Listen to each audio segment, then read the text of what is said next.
আসসালামু আলাইকুম ওরহমতুল্লাহি ওবরাকাতুহ। ইসমি মোহাম্মদ মহিউদ্দিন, আনা মুআল্লিমুল লুগাতিল আরবিয়া ফি সিরাতিল মুস্তাকিম ইসলামিক একাডেমি। প্রিয় শিক্ষার্থীরা, এই সপ্তাহে শুরু হবে আমাদের ৮ নং lesson plan subject spoken Arabic. তো আমাদের শনিবারের লেসন প্ল্যান হচ্ছে ছবির সাথে উপযুক্ত শব্দটি মিলাতে হবে। পৃষ্ঠা নং ২৩। প্রথম ছবিটা আছে সূর্য, এর আরবি হচ্ছে শামসুন। এরপরে একটি প্রাচীরের ছবি আছে, এর আরবি হচ্ছে সুরুন। এরপর একটি ঘরের ছবি আছে, ঘরের আরবি হচ্ছে বাইতুন। এরপর এখানে ঘাসের ছবি আছে, ঘাসের আরবি হচ্ছে ওশবুন।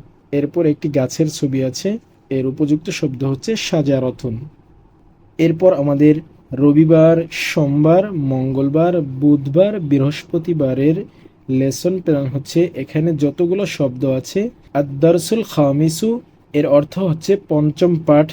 ফিত তরিকি রাস্তা সম্পর্কে এখানে কিছু শব্দ দেওয়া হয়েছে, এগুলোর বাংলা অর্থ সহ ইংরেজিতে শিখতে হবে। তো প্রিয় শিক্ষার্থীরা, এই সবগুলোর শব্দার্থ এই বইয়ের শেষের দিকে ১১৬ এবং ১১৭ নং পৃষ্ঠার শুরুতে দেওয়া হয়েছে।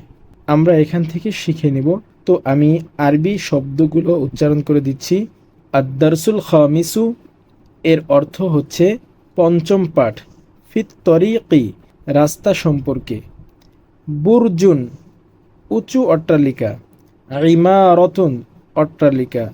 তুরআতুন মাবনা। ইশারাতুল মুরুর ট্রাফিক সিগন্যাল।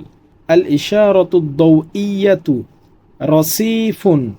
মা'বারুন শারিউন অর্থ সড়ক। সামাউন অর্থ আকাশ। এই শব্দগুলো অর্থসহ আমরা এখান থেকে শিখে নিব। এই ছিল আমাদের পুরো সপ্তাহের লেসন প্ল্যান। সবাই ভালো থাকবে। আল্লাহ হাফেজ।